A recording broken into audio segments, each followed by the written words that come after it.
Hey, welcome to Smoker Broker. I'm Robert Mesh, and I'm the guy they call Smoker Broker. Hope everything's going well for you guys. We guys came back last week for the first time in a while, and it was nice. It was great to get back and get into the podcast realm of things. It's something we enjoy doing. So had a great conversation about interest rates and the the objections we're having and the stupidity of it and the misunderstanding. It was a really good show too. I really enjoyed listening to the guys talk about that. So I'm going to take a different route to this week's episode, and it's one that hits near and dear to me. I think anybody that works with me knows it's probably the number one principle that I really focused on, and that's attitude. But I'm going to do something different today and combine it with knowing your role too. Not like The Rock, not like know your role, not that one, but something similar, because I think that attitude itself, when you're talking about positive, and that's absolutely part of this conversation. But the other type of attitude is it almost falls into entitlement. It almost falls into my attitude is that I'm entitled to this or that. So there are different forms of attitude as far as I'm concerned. You have the positive vibe, the negative vibe, which is the one we usually are focusing in on. But you also have that attitude of, no, I should be able to do this. This is me. This is my right. This is not. And unfortunately, we live in a country that is filled with people who are entitled. They think they're entitled. They think they're owed. They think something's theirs. And I'm probably going to focus on that side of it more than anything today. As always, got the guys with me. Like I said, they're the ones that really run the show. They know what it is. They know a lot more than I do about it. Got my longtime buddy down there, Brent Holberg. He really runs the show for me. And then I got Gary Ritchie, runs a lot of our show down in San Antonio. Plus, he's a longtime mentor of mine. And then I got my longtime friend down there, Mike Dallas, who's a hell of a realtor, just too damn quiet as far as I'm concerned. And that's probably why he doesn't sell as many houses as he should. But love having the guys on. They really are the core of the show, and their input is just invaluable in this conversation.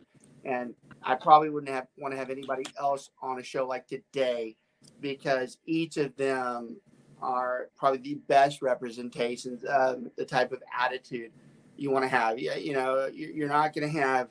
Well, actually, this is a really good point that I was making earlier. Someone like Brent, his attitude is beyond the positivity of it.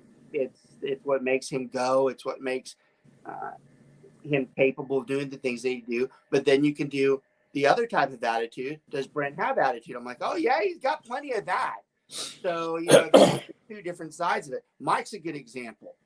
Mike's a very positive person. You would know it, especially by his outlook. He's a super positive person in his outlook of life.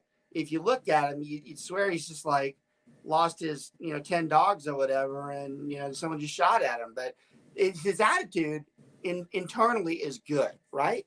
He knows. So there's different types that we're looking at today. And Gary's attitude is Gary's attitude. He's been like that for years now. He's just he does the best he can with the way he knows the good and the bad. I'll tell you something about Gary that's something that I love, and many things I love about him. But it's a principle that actually does have meaning for today's session, and one of the reasons why I'm doing this particular session. Gary can get horrific bad news, and he's not going to violently react to it. He's not going to start throwing things or screaming at things because he knows he just doesn't get anywhere with it. He's upset by it. It bothers him. But that's something that over the years I've learned to do just as well. You can only go so far with as bad as it gets. You can only take it so far. Gary's very good. I mean, he's very good at a lot of things on the positive side of it, but he also, his attitude when things are really rough, he's able to take it very well. You can't see it in his face. I'm trying to remember who I was talking about or talking to. Brent, I can't remember if it was you yesterday or not. I don't think it was, but we were talking about getting out of line. And when someone sees it in your face, that it almost makes you look weaker if you're the one who's reacting to it. And even though you weren't the problem. And that's another attitude phase as well, is that sometimes the person who created the issue is making you look like the fool because of the way you address it. And it's unfortunate because they're the ones that set you off, but your reaction to it is probably just as poor. So all of these, the first initial point of the show is to acknowledge that, look, there are many different types of attitudes, right? But the one I want to focus in on is the entitlement one, because we have a problem. We have way too many people that believe that they have an entitlement to something. So we're going to start with real estate agents in general. The real estate agent that is starting and they're not doing what they thought they would be doing, which is basically about 99% of the real estate agents out there. Because the truth is most agents don't do that great their first couple of years. It takes time. Well, that's a fact. And you have so many agents that they start and they do the gung-ho, you know, they're like, all right. And it seems like it's a 3 or 4 month wear off. And then once like the honeymoon's over, they start looking at, hey, nothing's happening. And they start pointing fingers and they become entitled to themselves. And they start saying, well, look, it's clearly the person I'm working for that's causing this. You know, not clearly the person who's in the mirror, but clearly somebody else's problem. And you start getting, some people could label this as blaming somebody else. That's not the way I look at it. I look at it as an entitlement. I look at it as them saying they think that something is not being done right because they're failing. And that's when you get into an attitude perspective of, hey, look, it's not me. It's so I could be doing better somewhere else. I'm like, that's the dumbest thing I've ever heard. I mean, if you were so freaking good, why couldn't you do it there? You can't possibly think that the switching of some color is going to make you better, or someone else telling you the same thing that the other person told you to do is better. It becomes entitlement. I've had several agents over the last few months, and some I like, by the way. If you're watching this, that yes, this is part of the conversation. It doesn't necessarily mean I'm fingering you out, but I am kind of still making the same conversation. You know, I love it when I see them switch and they start throwing up their social media ads and doing all these things that we have been telling you to do for 2 years and never did it once. But now all of a sudden, like, oh, I'm somewhere new and I got to get going on this. I'm like, congratulations for doing what you were told to do the last 2 years, and finally you're doing it because whatever reason somebody else told you to do it. You know, the entitlement and the attitude of the person is that, oh, this will make me better. I'm like, I got news for you. Nothing changed from you last night to today. You're the same person you were the day before and probably the last week before and maybe even the last year before, unless you've had some type of lifetime change that where you saw the light and you switched everything. And most don't. Most people have an attitude that they're born with. Attitude is the worst to teach because it's almost impossible. It is almost impossible to teach somebody to have a good attitude. They're raised with it. A lot of times if their parents are reflective of it, and I'm not going to, God knows anybody who's a parent would never like the comment that, well, I'm responsible for the way that kid is. That is not true. I've seen very good parenting that were like, how did I know that they were going to turn out like that? Are you talking about me? Well, I didn't want to say anything, but yeah. I probably have the worst attitude on the inside. Whereas if a problem goes up and everybody else blows up, I'm going to be like, I'm screaming all that on the inside. I'm going to be cool on the outside and be like, well, we're just going to handle it. Let's just get it done. Let's just go with it. You know, Mike, we'll get pissed off later. You're you go scream at like your wife. Gary is. Well, I'll find somebody to yell at. I believe Gary's like that. I think Gary, because I've seen some of the things that he's seen before, and I want to shoot somebody. And he probably does too. You won't see it in his face, but he's a lot like you. I know both of y'all very well, and y'all come from different time frames, but I'm telling you, I'm both the same that way. Both of you could hear it and be like, Jesus, you know, inside, starting with every F-bomb, but you wouldn't see it verbally. because you just be like, it's not gonna go anywhere with it. So that is true about an attitude on how is that person going to react. I mean, what is going to happen with them. So I like the internal thing there because I think it does matter internally. But and Robert, and yours and Brent's defense, because you are very openly emotionally vocal with your attitudes, whereas Michael, I don't know Michael as well as you do, but I've seen him under a couple of distressing situations, and he reacts to things much the way I do. It's kind of like, okay, all right, and we kind of sit back, and you roll around, have your fit, get all that over with, and they said, okay, now that that's done, what are we going to do to fix this? See, now I like that comment because you just assessed exactly what my point is. Brent and I are more animated, more blunt, and more opinionated, and let it go out, whereas you and Mike are not. But in the end, the same result is going to occur. What are we going to do about it? So now the problem I have in this particular episode are those ones that do everything that we just said, whether it's your way or our way, but they're still stuck on blaming somebody else, saying it's their fault. It's because of this. I should be doing better. I am owed more. And that attitude proceeds, and then they go somewhere else, and either the same thing continues, which most of the time is the case. I got news for any broker out there that's ever had an agent go somewhere else. And we have our retention ratio is extremely high. I mean, we don't lose that many people. So for us, this is not a bigger conversation, but I've tracked the ones that have left over the years. There ain't nothing that's changed in maybe but 2 of those people. They are no different than they were before. They want to believe they are, but they're not. They're the same. They know it. I know it. I know them intimately. I know how they were when they were with us. I know what they do today. Nothing has changed. But at the time, something needs to change. I mean, nothing needed to change. It's the attitude.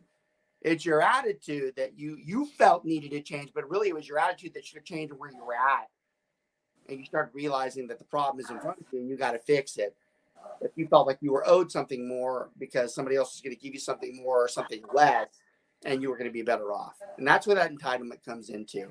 I mentioned about the know your role type of thing.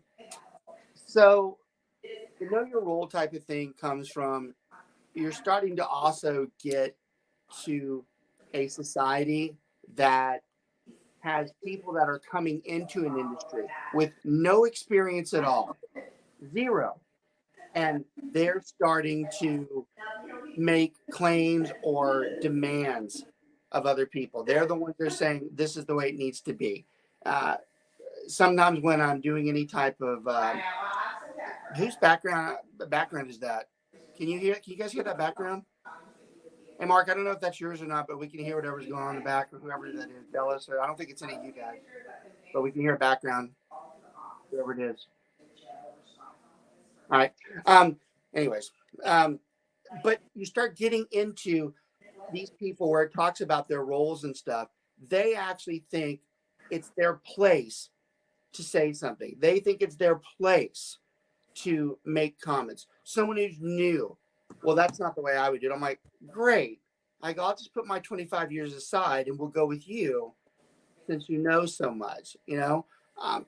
Something I see sometimes too is and right back to the attitude, the comment from somebody who, whether it's being negative or they disagree, or maybe they're deciding to go elsewhere.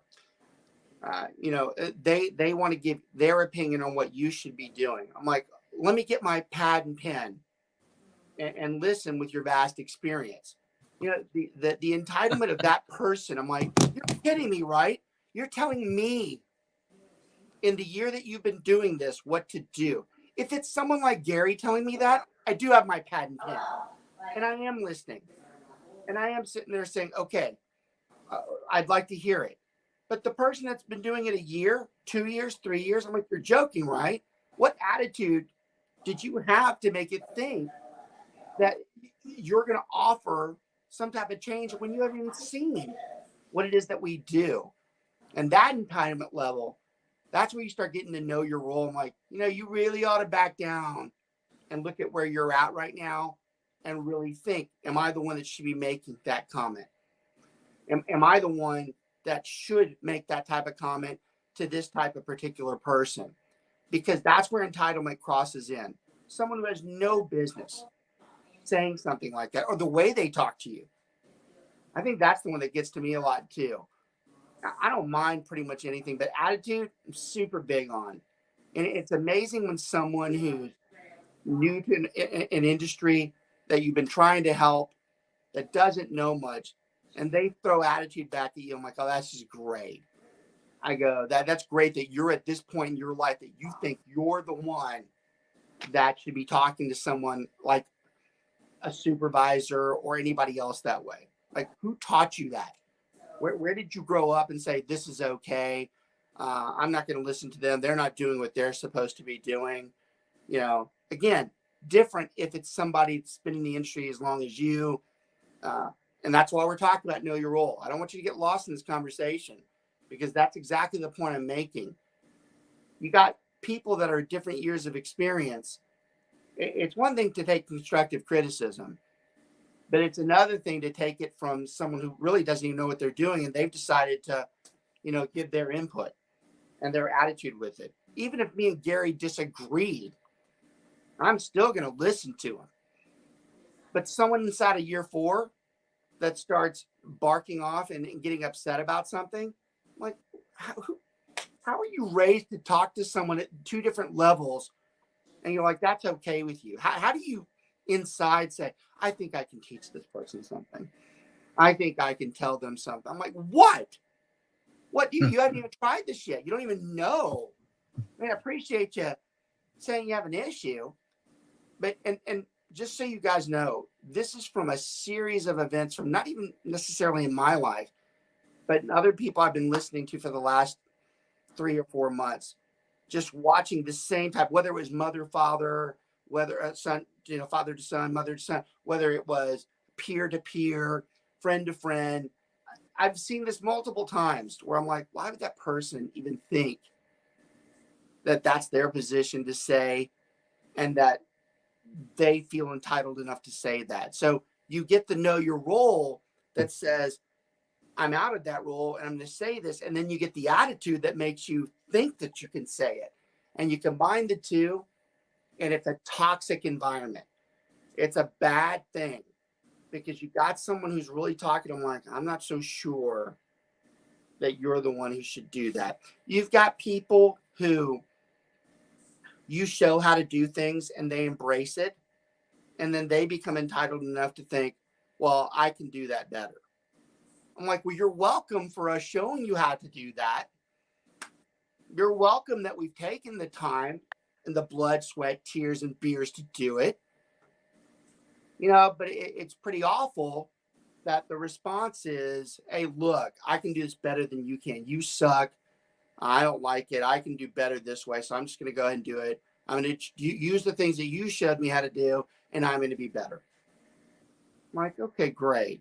That's fantastic. Because when you start getting to things like that, it does become that level of when you were raised. How are you taught that? It almost I'm not going to compare the two because I think they're different. And I think all of us still were in this age to where we didn't call the adult by their first name. We still called them Mr. or Mrs. and, sir. We didn't. But today you have someone that's just like, hey, John, how's it going? I'm like, God, I still can't do that. It's still hard for me too. So it's an embraced attitude, and it can be generational based. I think everybody would agree that the attitude of just the pulse of the average person out there probably isn't where it needs to be. I think you throw in entitlement, and then I know it's not where it needs to be. I mean, Brent, what do you see with the people that we deal with constantly with an overall attitude perspective? I mean, what is it? There's no attitude in Vegas.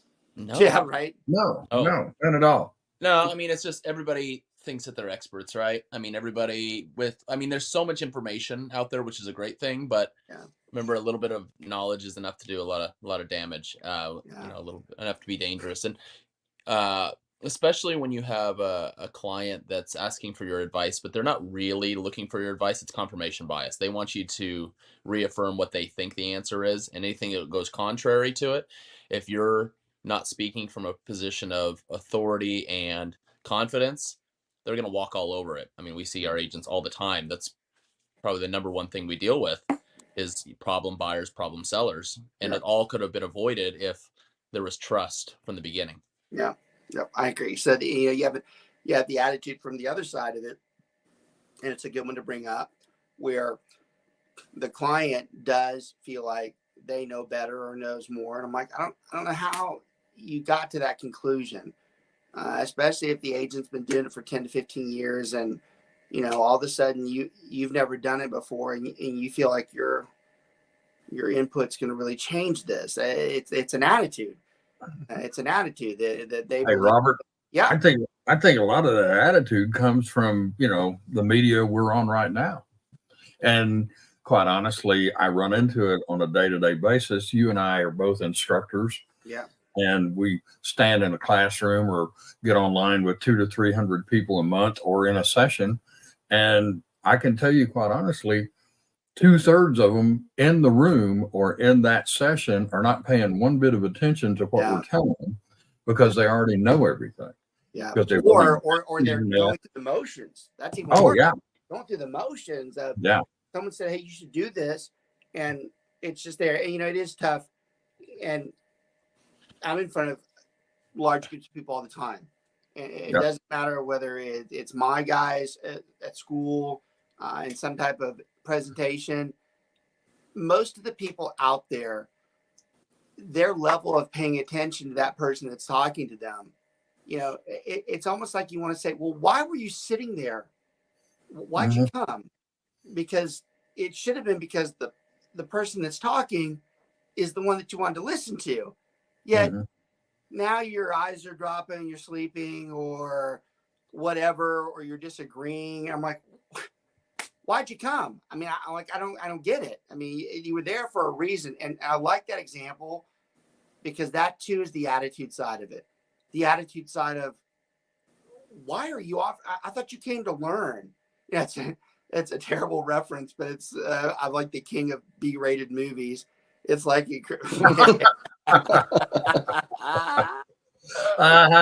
there you go. It's like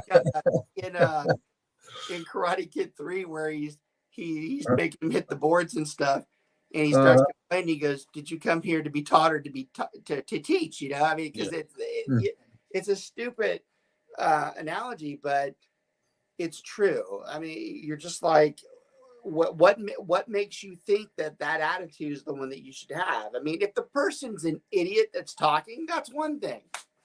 I mean, if it's someone who's not of the level of expertise, that's a problem. I would actually argue that's your fault then for not researching who is talking more, because you shouldn't have ever been in that situation where this guy's going to be an idiot. Why am I here? You should have gone through the motions of, hey, whoever I'm listening to, I'm here for a reason, and I'm going to listen. But it's not that way. I'd be hypocritical if I've got someone. So I've been saying, if it's someone that has my experience or more, I want to listen to them. And I'm not talking about having much more experience than someone else. When I separate, I'm talking about someone who just walked into something versus I'm not talking about if someone is 7 or 8 years versus 20 or 30. There's some of the people that have done it for 7 or so years that are superior. I'm not talking about that. I'm talking about someone who walks in and thinks they become an expert. So I want to make that clear. But even for me, though, and I told you, I'm never hypocritical. I'll sit through sessions where someone who has a higher expertise than me, and I'll start in, that's so stupid. They don't know.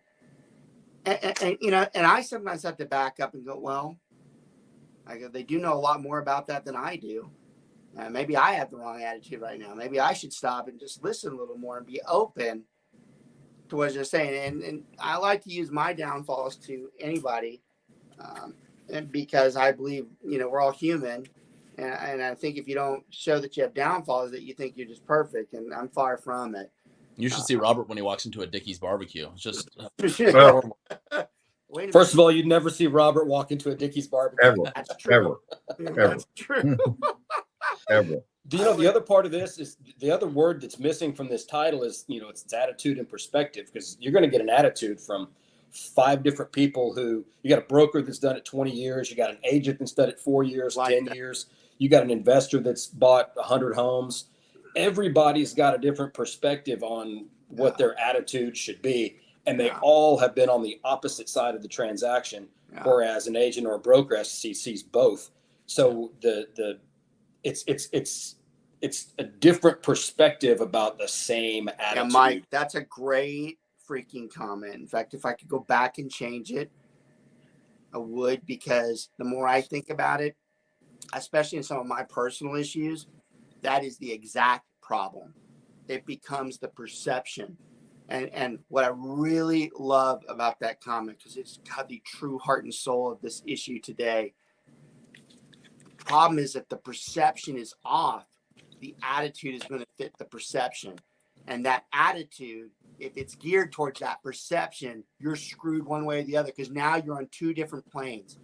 You're on 2 different planes and you're trying to argue the same thing, where someone has a visual of something different, but you're talking about the same thing. And I personally, that is the roughest situation to be in, because you're arguing with somebody who thinks that they're right because they're perceiving something way different than what you do. Now you get into, when it comes to that, they could even be partially right. Well, so but you also get into, why is there perception because there's something warped with them, or is there something warped with you?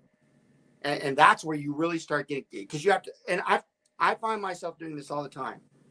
Anytime I start getting into something with somebody, I back off and I go, is it possible that they're right with this? Is there anything that they're saying that is remotely close? Now, I am very bad about, once I have ruled to myself that they're wrong, I'm like, they are the idiot. And I am tired of this conversation, and I'll gear it. I'll be the one that guides it. But that is only after I've reflected on myself. I go, am I sure? Am I sure there's nothing I'm missing before? And I know that I've already identified something that the other person has admitted is that a lot of times it helps me with the perception. When that person acknowledges what I would say, I'm like, well, that proves to me then their perspective is because of that, and they already admitted it was wrong. So now I'm not going to give much legitimacy to this.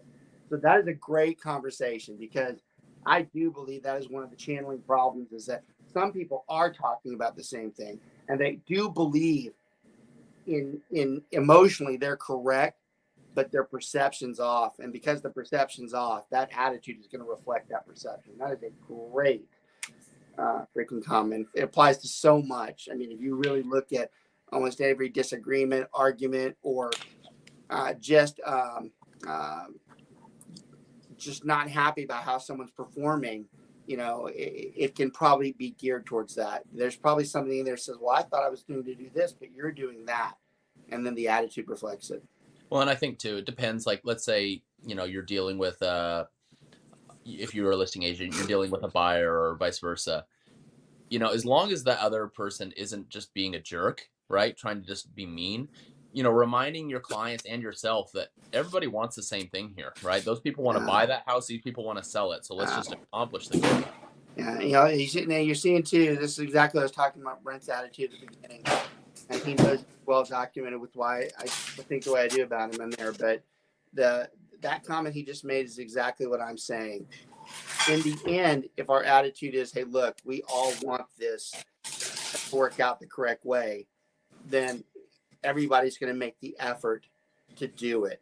But when you get that attitude in there that's contradicting that they have a different agenda or a different perspective, now you are dealing with, hey, look, this is going to become a fight that shouldn't have been there. And it is because of someone's attitude that's causing it. I mean, attitude really does reflect most of the issues we have. It's the response back, whether it's emotional or it's factual.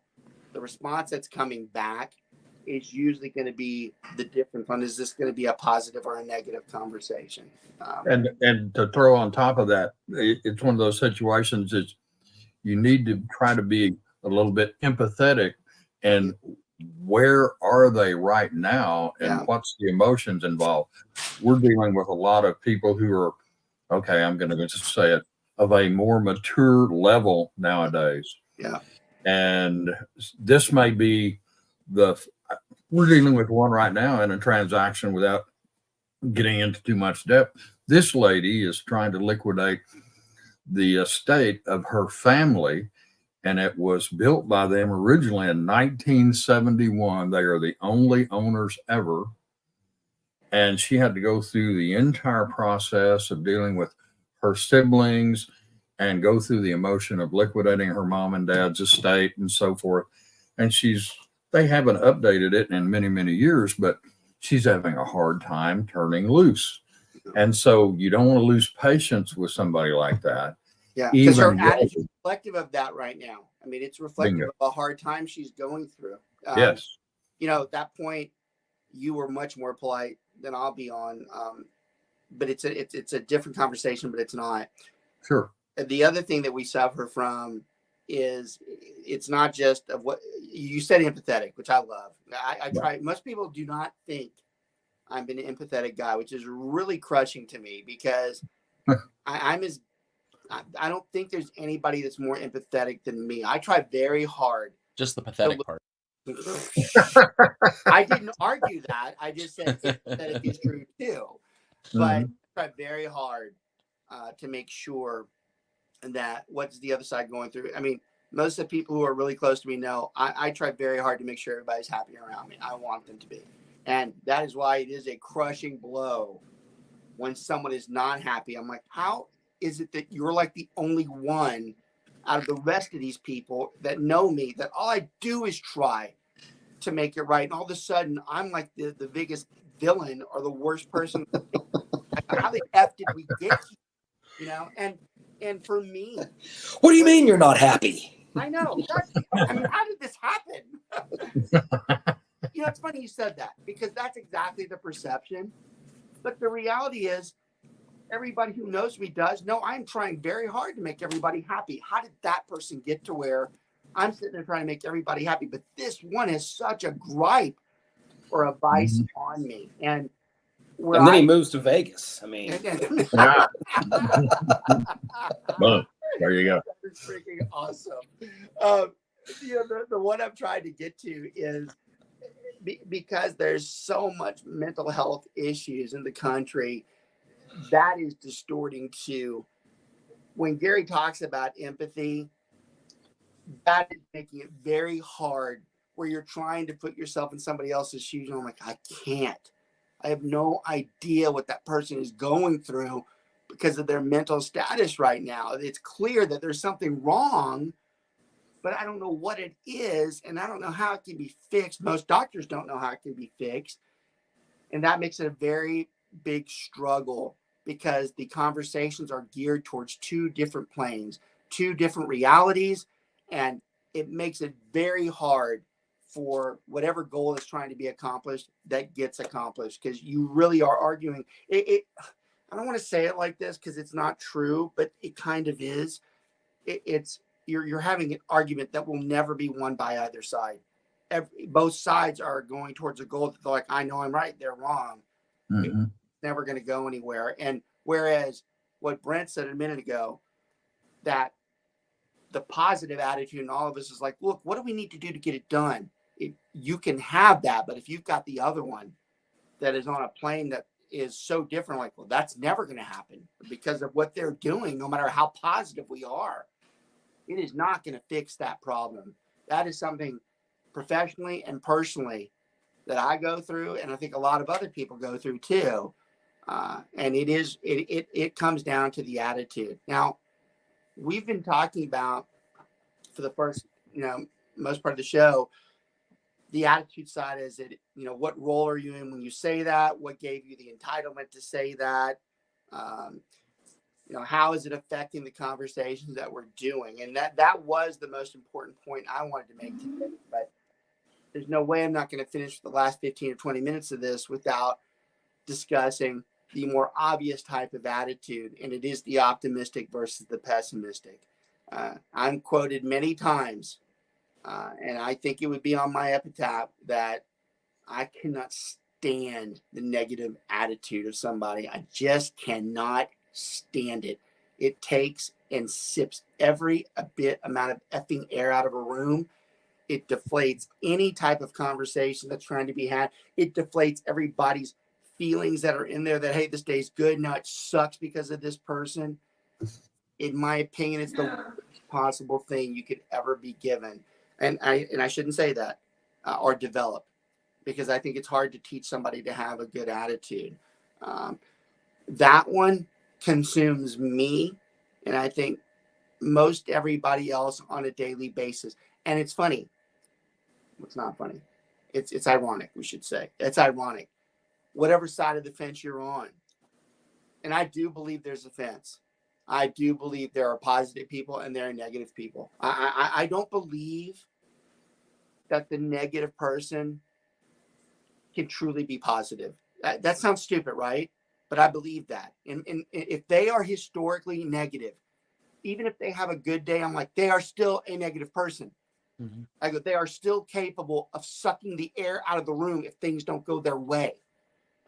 And I think that's the ultimate problem with someone with a negative attitude. The positive attitude person, normally when they have their negative episode, there's a reason why they have the negative episode.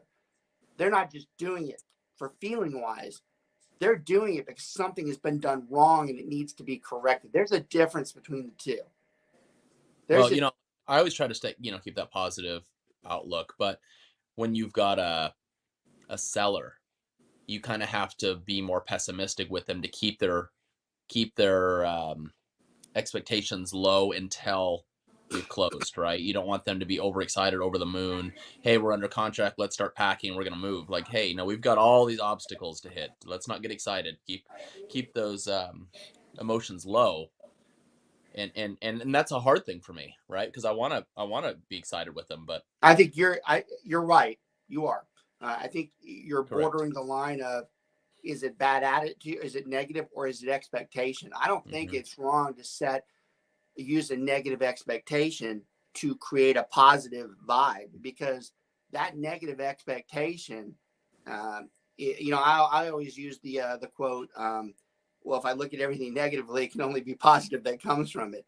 Well, sometimes in that type of situation, the positive vibe, you have to do the negative vibe to get to it. And that's why I'm saying, and your comment was a perfect lead into that, because that's the point I'm making with it.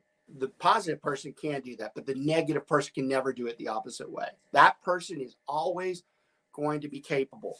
And if you think in your life, if you think about the people that surround you, those closest to you, those friends, those business people, every one of you right now can profile that person and go, bad attitude, good attitude, bad attitude. You wouldn't even hesitate. I don't think there's anybody that I know that I'd be like, yeah, you think about that too. It's either a yes, they are, no, they are not. And to me, the no, you are nots are the people that get avoided. I can tell you my life. That is the person that is removed in the most forceful way I can do in my mind. Whatever Legally. block I can do. I didn't say, that's what I said in my mind. Get out of my I know what you're thinking, Yeah. They are going to be ostracized from anything that I have. I don't want them near me in any way. I don't want them walking by me. I don't want texts or calls from that person. I want there to be such a limited basis. I mean, personally, I'd rather them go away. I'm talking to you understand, these are people that I would want to go away, but the only way I'm going to be able to do that is to say, get lost. And I don't believe in that. But that same person, though, I am going to do everything I can, because I'm like, my environment's not going to be toxic because yours is. I'm just not going to let it happen. I don't care what your problem is. I'm just not going to let it invade mine. And that's the problem with most negative people, whether it's intentional or not. That's another problem too. A lot of people with a negative attitude, it's not necessarily their fault. I do believe that some of the mental health issues in this country are affecting that attitude. And it's probably the most painful thing, to know that someone's causing you problems, but you know it's not their fault. But what to do with that person is very difficult. And I'm talking about all facts of my life, every piece of it, business, personal. That's the hardest thing to deal with. You're like, I know that that's not what's meant, but I'm just not going to endure it. And that's a great word too. I think endurance is probably the biggest gut check for anybody, as to how much will I endure? How much is it that I can accept or take to where it doesn't break me down? And I think there are so many people in our lives that we have to look at. Look, that's why I don't talk to that person very often. But if it's someone that's closer day to day, you're like, I don't have a choice. So what is it that I have to do? I think that's a big struggle when it comes to the attitude side of it, because a negative vibe, no matter what that person says, in their mind, they're like, I just made a comment. I'm like, yeah, but it was awful. It destroyed everything that we're trying to do. Now, the second side of this, and Brent was kind of hinting at it, where he was talking about whether he's pessimistic or is he trying to achieve a goal. The second side of this is, are we dealing with somebody who it's their opinion? Is their opinion, because we don't like it, is it viewed as pessimistic? So that's a tough one, because that's where you start getting into I'm right and you're wrong. And that's an arrogant person that does that. But you could also have a strong-willed person that's right. That's exactly, you're right. You're absolutely They're correct. not really, they're right. And they're going to push that on you, even though you agree that they're right. Yeah. Yep. I know exactly what you're saying. And I think same with if they're wrong. Yeah. I think that's one of many dimensions that I'm going through right now, talking with you about, because if someone makes an opinion that is pessimistic, is it because they're a pessimistic person? So we're talking about someone who is almost always pessimistic. And that person almost every time, even if they do say something positive, I'm like, I'm not going to listen to it because historically I just don't want to hear it. But there are some people that are optimistic, but maybe they disagree with you. And that's where I think that fine line is. That fine line of, hey, look, are they disagreeing because they just have an attitude? Or are they disagreeing with because, no, that's what you're saying is wrong. And what I'm saying, and those are things to me. I am more the strong-willed person that says, no, I know it.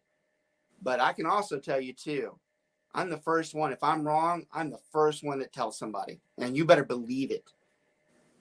It's not something Dina enjoys very much, because I'm like, it doesn't happen often. She doesn't like that. But I will tell you, if it is, believe me, I'm the first one. I'm not the one that thinks I'm always right. I'm the first one to go, God, I was off on that. What was it? Oh, yeah. This completely, it has nothing to do with anything, but I'm not even a big sports guy. But I did say it last night. That's why I was thinking about it. They had some type of special on Jalen Hurts or whatever, and he was walking through. I'm like, boy, did I have that one wrong. I was like, I thought that guy was the biggest flake, and it was going to be the biggest joke. I mean, like, and here he is now, probably the next coming of a Michael Jordan from a football standpoint. But that's a sillier one, because I would like to use business. But I can tell you, like, when I saw it, I was the first one. I'm like, wrong. Like, you were wrong on that guy. So you get into this conversation that if they disagree with you, is it because they're being negative, or are they trying to make a point? I think that's where the real battle becomes. If it's the negative person that does it, but then the positive person also says, well, they're right on that, then you're like, well, look, I mean, don't just completely discount them, but it's a very fine line to walk. It's hard to determine, look, are they doing that because they have a selfish agenda? And you get a lot of selfishness that sometimes becomes a problem. Selfishness affects attitude.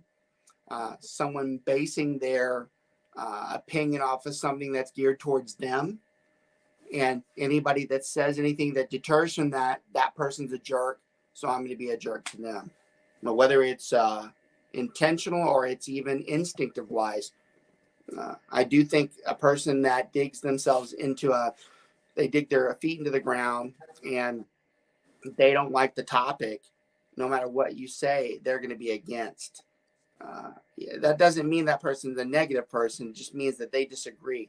I think those conversations are the toughest ones, because now you're really trying to identify, is that person really just taking the air out of the room, or do they really have a beef with what it is that we're doing? And I think most people spend a lifetime trying to identify, hey, look, is this person really, like Brent said, are we really trying to fix this? Or are we trying to just be problematic? Because some people are being problematic no matter what they do. That I will say a big pet peeve I have, and I think Gary mentioned a little while ago, when someone is so far off the topic, I'm like, that has no relevance to what we're doing right now. It is zero. You have an emotional, personal, but it is not going to in one way help what we're trying to do. One thing that I've done better as I've gotten older is when I used to be the one that was much more aggravated and vicious back to someone verbally if they were like that to me. But with the amount of people I've had over the years and the amount of, quite honestly, the amount of shit I've had to take, we actually talked about this at the beginning too. I have learned the better way to respond is I'm like, that's not going to get us anywhere. I go, we are going nowhere with you raising your voice. I can promise you, you yelling at me ain't going to do a damn bit of good. I go, in fact, and this is what I was talking about, where it reminded me earlier, it just makes you look foolish. That's why I tried to start backing off, because when I started, I'm like, you're caving in. I go, now you're basically acting like they wanted you to act. And all you should have done is saying, look, I'm just not going to take that route. That attitude, as I've gotten older, has helped, because it really does. The person who is negative or aggressive, it's basically telling them, go ahead, do what you want to do, but it will not change my thoughts or opinions on this. Sometimes they back away because they actually see themselves like, oh, I'm tired of yelling about this. And I'm like, good, because you're wasting your time. It's not going to go anywhere. That is something that's very opposite when I was younger, how I would have reacted to how I react today. I mean, I've had some of the worst things happen to me in the last couple of weeks. I mean, that are just gut wrenching. But he'll tell you, he's even been there and seen it. We're in my face. He knows what I'm about to say. Well, he usually hears it after too, but he knows I won't break down in front of somebody because I know it's not going to change it. I mean, actually, Brent could be the first way. That's not even the point of this conversation today, but now I'm thinking about it. I like to believe I practice what I preach, and Brent saw a really good dose of that this week, because it's probably as painful of a shot as you can take at me. We both saw it at the same time, and the reaction was, but that's not what came out. It was like, all right. I go, something's wrong. Something's wrong here. And I backed away from it because I needed time to think about it. He missed Dollar Shrimp Night at Sizzler. So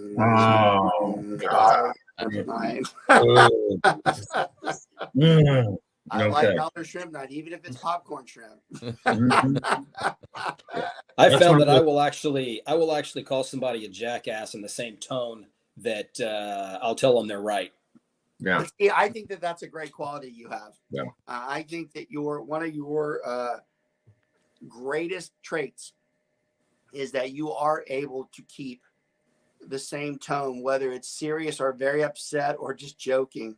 It never changes with you. So you probably don't know this, but with someone like that, it means that you really listen, you take what they're saying to heart, because you're like, well, he might be being very serious. Now, the problem with you is then you're like, I think he was joking, but you have to process it. It has to go. They never really know. That's right. They don't. But you'd rather that. You'd rather at least you're taking that person seriously. Like, hey, look, he said that, But then like, oh no, he's clearly joking. At least you're listening. There are some people like, oh, they won't even start listening because like, oh, whatever, he doesn't know, or he's laughing or he's joking. So it's a good trait he has. And it's a great deflator to another level of hostility, because everybody kind of thinks that, okay, was he kidding? Yeah. Or was he serious? Or maybe both. I'll tell him I'm serious. Yeah. And then smile like that. Okay. Exactly. Yeah. Mm-hmm. He'd be excellent in confrontation because he will give you his opinion. But it's never going to come out. I mean, I honestly, I've been around Mike where it's never gotten bad, but I can see it where if it was bad, I know how he would handle it. And it's pretty superior. That it's hard to maintain your composure when you have someone that's, they're negative. They're impressing something upon you that's not right. They're getting at you, just like me and Brent were talking about a minute ago. There's something to be said for being able to keep your composure. Mike's a composure guy for sure. There's no doubt. I mean, I think Mike is very fortunate that he doesn't have to go through some of the most terrible things, at least, with other people. Personally, I know you've had, and I actually think your attitude's the same no matter what you go through. But with other people, it's a gift because it's hard to keep your composure with some of the people. And, I think that's a great way to wrap this particular session up, because if you really look at it, what we're talking about, it is how the attitude affects what we're doing, how we're living. And if the end result becomes a bad one, whether it's attitude or not, different planes, expectations, or perceptions, in the end, if it is something we really disagree with, the attitude, it's usually more of the positive person than it is the negative attitude. They're going to know how to keep their composure and walk away from it, which is why I do think the positive attitude person is superior. That's a kind of a stupid comment because it should be the obvious. But sometimes you have to be told that because that person knows better. They know that, look, I'm not going to continue this. I'm not going to continue wasting my time and effort on it because the attitude you're having, whether it's right or wrong, is never going to accomplish the goal that we're trying to achieve. And that's why I thought all the conversations were great, because it all ties into that one particular point. I want to thank everybody for watching. Like I said, it's great to be back again. Love to be back. It's 2 shows in a row where we hadn't done them in 4 or 5 months. So great to be back. Great topics. I love this one more than anything. Like I said, this is a personal, it is the number one item that I put up as far as judging somebody, and it is their attitude, because if they can't get past that, I don't really care what the rest of them has to say. I honestly don't. Whether you think that that's okay or not, that's fine. I can tell you though, if their attitude's bad, there's really nothing else going forward for me on it. Want to thank you guys always. These are some of my closest friends anyways. We would talk about this stuff anyways, whether we work together or not. So I want to thank you guys for your time. And like I said, anybody out there, this particular episode, you could pass on to anybody, whether it's new agent, whether it's probably more for experienced agents than anything. I think it would be time well spent, because these are over, 35 years or so of issues for me that I've gone through and seen. I've supervised and continue to supervise a lot of people.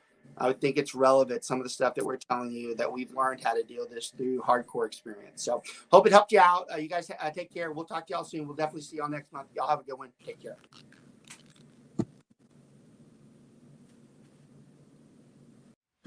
This was a Lunatic Digital production. Visit lunaticdigital.com for all your digital needs.